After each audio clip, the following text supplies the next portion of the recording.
Hello everyone, welcome to my YouTube channel GK trick with Kavita. दोस्तों, इस video में हम यूपीएसआई के प्रीवियस ईयर पेपर की रीजनिंग को डिस्कस करेंगे। तो अगर आपको मेरा ये वीडियो अच्छा लगे तो प्लीज लाइक, शेयर और मेरे चैनल को सब्सक्राइब जरूर कीजिए। तो चलिए स्टार्ट करते हैं। तो आज का हमारा पहला क्वेश्चन है कोडिंग रिकॉर्डिंग से। हमें गीगाबाइट का कोड दिया है और हमें मिनिस्टर का कोड निकालना है। तो हम देख लेते हैं लॉजिक क्या चल रहा है। तो यहाँ पे गीगाबाइट में GIG, तो यहाँ पे भी GIG दिया है। तो पहले के 3 वर्ड तो वही लिखे गए हैं जो कि हमें क्वेश्चन में दिए हैं। फिर क्या किया गया है, ABY को ABY को कैसे कोड किया गया है, YAB करके कोड किया गया है।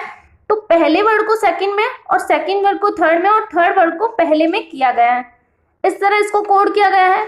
फिर लास्ट में है TE को ET, मतलब दोनों को आपस में इंटरचेंज किया गया है लास्ट वाले 2 वर्ड को। तो हम मिनिस्टर का कोड निकाल लेते हैं।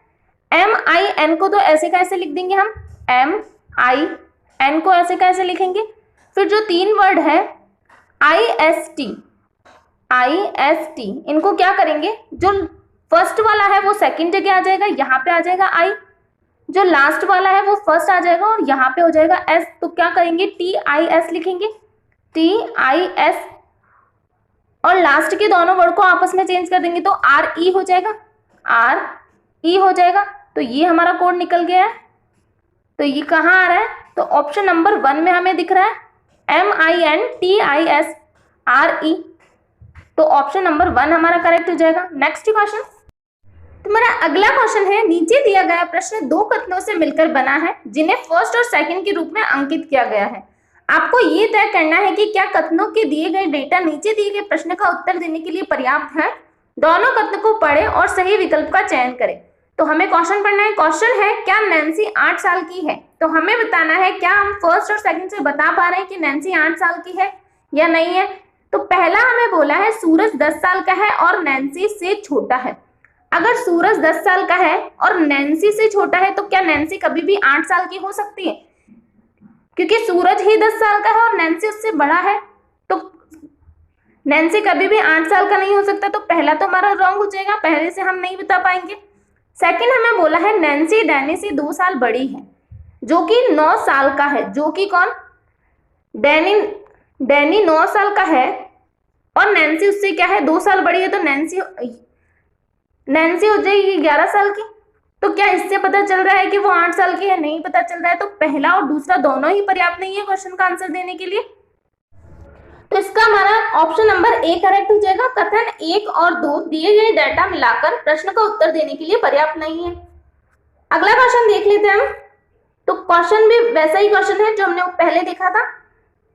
हमें बताना है पहला और दूसरे में से कौन से में हम आंसर दे सकते हैं अपना। तो क्वेश्चन पढ़ लेते हैं इसका हम पहले। क्वेश्चन है, 5 खिलाड़ी हैं ABCD और E और प्रत्येक का वजन भिन्न है। दूसरे स्थान पर सबसे भारी कौन है। तो हमें दूसरे स्थान पर भारी व्यक्ति बताना है। तो पहला हमें दिया है E D और B की तुलना में भारी है, B D से हल्का है। E D और B की तुलना में भारी है और बोला है B D से हल्का है, B D से हल्का है, तो मतलब D भारी हुआ। तो क्या हम फर्स्ट से बता सकते हैं कि सेकंड भारी कौन सा है, नहीं बता सकते। हमें सिर्फ 3% की इंफॉर्मेशन गिवन है फर्स्ट में, तो हम इससे तो नहीं बता पाएंगे, इस अकेले से तो हम नहीं बता पाएंगे। सेकंड को अकेले हम देख लेते हैं।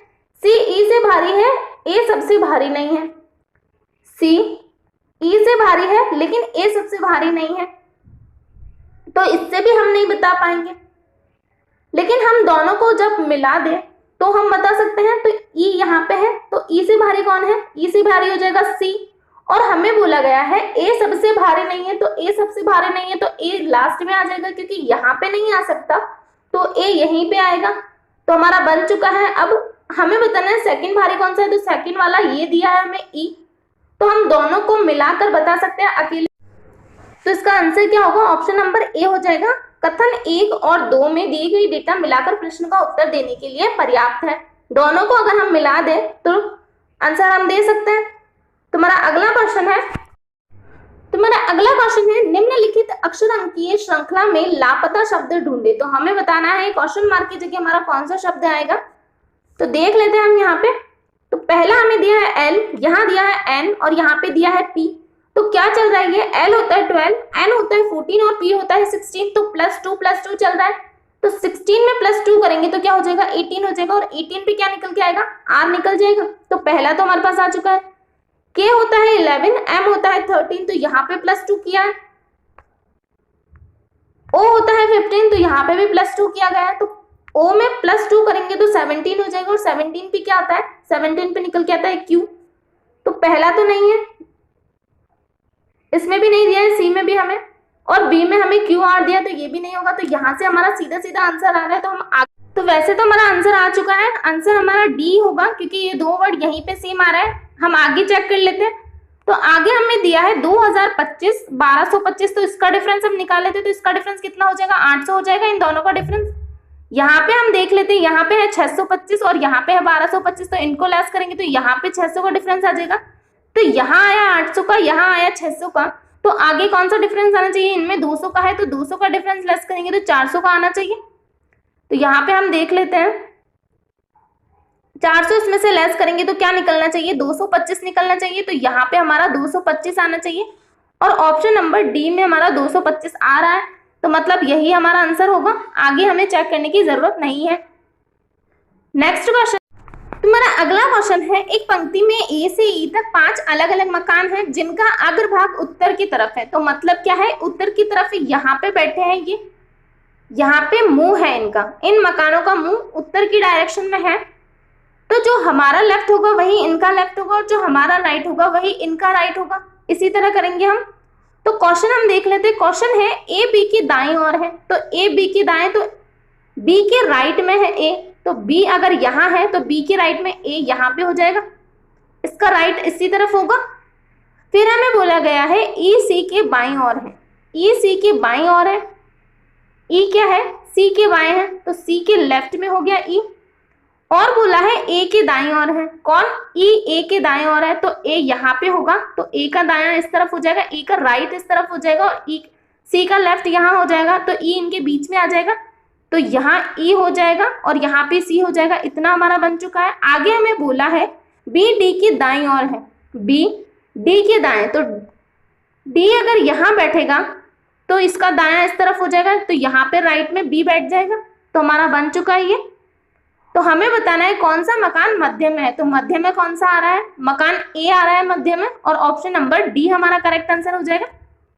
नेक्स्ट क्वेश्चन, तुम्हारा अगला क्वेश्चन है, उसका चयन करें जो दिए गए विकल्पों में से भिन्न है। तो हमें अलग बताना है, अलग कौन सा है इनमें से। दिया है हमें ईमानदारी, भरोसा, विश्वास, आशा। तो इनमें अलग कौन सा दिख रहा है, हमें ईमानदारी अलग दिख रहा है, क्योंकि ये भरोसा, विश्वास, आशा ये सारे समानार्थी शब्द हैं, और ईमानदारी इनमें अलग हो जाएगा। नेक्स्ट क्वेश्चन है, दिए गए विकल्पों में से दूसरी जोड़ी के लिए सापेक्ष शब्द का चयन करें जो पहली जोड़ी में दिए गए संबंध का पालन करते हुए प्रश्न चिन्ह की जगह लेगा। तो दिया क्या है, खेत किसान, तो खेत में कौन काम करता है, किसान काम करता है। तो वैसे ही वर्कशॉप, तो वर्कशॉप में कौन काम करेगा, उपकरण, कार्य, इंजन या फिर मैकेनिक। तो वर्कशॉप में मैकेनिक काम करेगा। तो ऑप्शन नंबर डी हमारा करेक्ट आंसर हो जाएगा। तो हमारा अगला क्वेश्चन कोडिंग रिकॉर्डिंग से है। तो हमें इस वर्ड का कोड यहाँ पे दिया है और हमें इस वर्ड का कोड निकालना है। तो लॉजिक हम देख लेते हैं। तो पहले हम यहाँ पे देख लेते हैं SREMARE को कैसे कोड किया गया है, ARF। यहाँ पे दिया है इसका कोड FARMER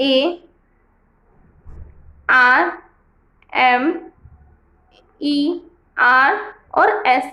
तो ये पहला वर्ड है, यहाँ पे किया गया है, पहले वर्ड को लास्ट में किया गया है, आर को यहाँ पे किया गया है, ई को यहाँ पे किया गया है, एम यहाँ पे है, ए को सेकंड में किया गया है, आर को यहाँ पे किया गया है और एफ को यहाँ पे किया गया है।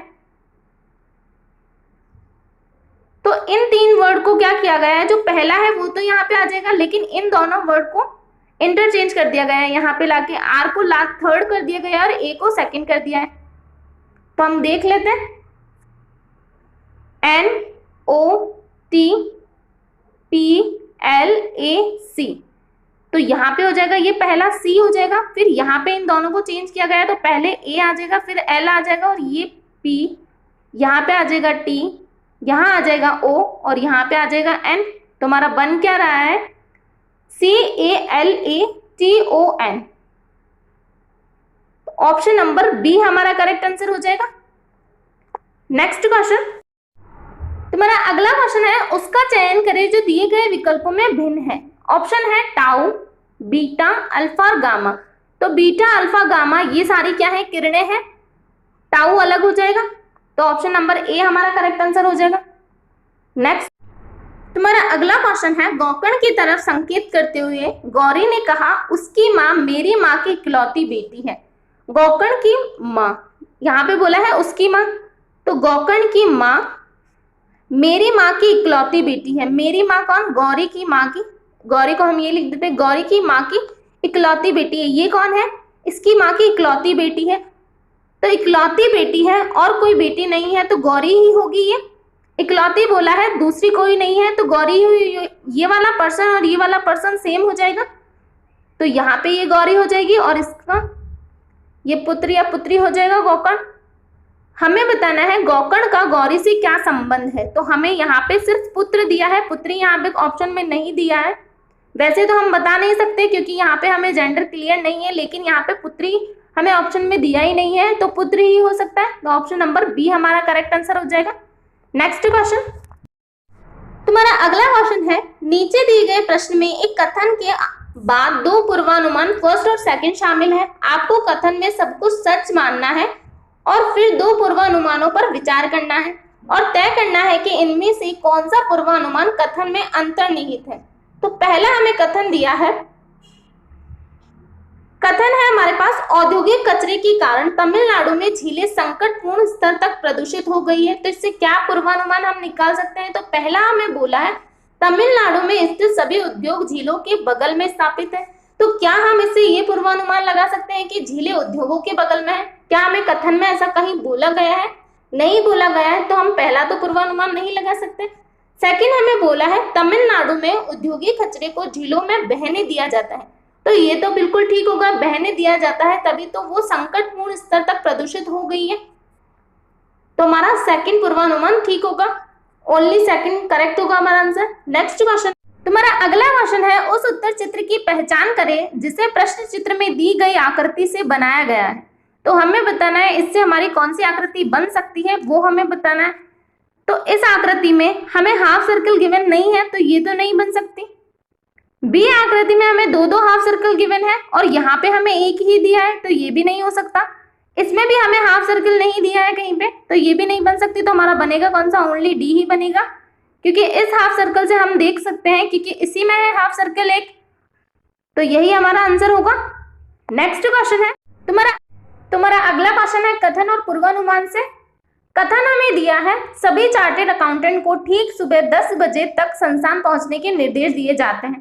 तो इससे क्या निष्कर्ष निकलता है, क्या हम पूर्वानुमान लगा सकते हैं, वो हमें बताना है। तो पहला हमें दिया गया है कुछ अकाउंटेंट संस्थान में सही समय पर नहीं आते हैं।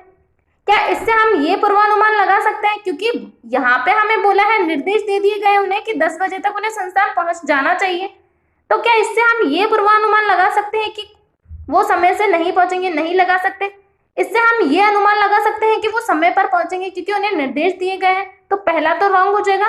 सेकंड हमें बोला है अकाउंटेंट को उनको दी गई सख्त चेतावनी का पालन करेंगे। तो ये तो बिल्कुल करेक्ट हो जाएगा क्योंकि उन्हें चेतावनी दे दी गई है, निर्देश दे दिए गए हैं, तो उनका पालन करेंगे, ये हम पूर्वानुमान लगा सकते हैं। तुम्हारा सेकंड करेक्ट हो जाएगा। नेक्स्ट क्वेश्चन है तुम्हारा अगला क्वेश्चन है करण पूर्व की तरफ मुंह किए हुए है, वह दक्षिणावर्त दिशा में 180 मुड़ता है। तो यहाँ से हम बना लेते हैं पहले डायरेक्शन। ये डायरेक्शन है, अगर यहाँ से चालू हुआ तो ये 90 का हो जाएगा, ये 90 का, ये 90 का, ये 90 का, ये टोटल 360 का हो जाएगा। हमें बोला है करण कहाँ खड़ा है, करण उत्तर दिशा की तरफ मुंह करके खड़ा है। तो इस तरफ दिशा, यहाँ पे उत्तर डायरेक्शन है और यहाँ पे वो मुंह करके खड़ा है करण। हमें बोला है वह दक्षिणावर्त दिशा में 180 मुड़ता है। तो दक्षिणावर्त क्या होता है, क्लॉकवाइज डायरेक्शन। तो यहाँ से वो 180, तो 180 क्या, 180 मूव होता है, तो 180 यहाँ पे आके खड़ा होगा। यहाँ से 180 हुआ, ये पूरा 180 हो जाएगा। तो यहाँ पे आ चुका है वो। अब फिर बोला है फिर वामाव्रत दिशा में 225 मुड़ता है। तो वामाव्रत क्या होता है, एंटी क्लॉकवाइज। अगर वो यहाँ पे है फिर से वो उल्टी दिशा में जाएगा, घड़ी के अपोजिट डायरेक्शन में जाएगा। कितना जाएगा, 225। तो यहाँ से ये हो गया 180, 180 प्लस 45 करेंगे तो 225 हो जाएगा। तो 45 क्या हुआ, इसका हाफ हो जाएगा, ये 90 होता है तो इसका हाफ हो जाएगा 45, तो यहाँ पे आ जाएगा करण। तो करण यहाँ पे आ गया है। आगे हमें बोला अब वह किस दिशा की तरफ मुंह किए हुए है, तो किस दिशा में है वो, ये है उत्तर और यहाँ है पूर्व, तो उत्तर पूर्व की दिशा में वो मुंह करके खड़े हुए हैं। तुम्हारा option number A correct answer हो जाएगा।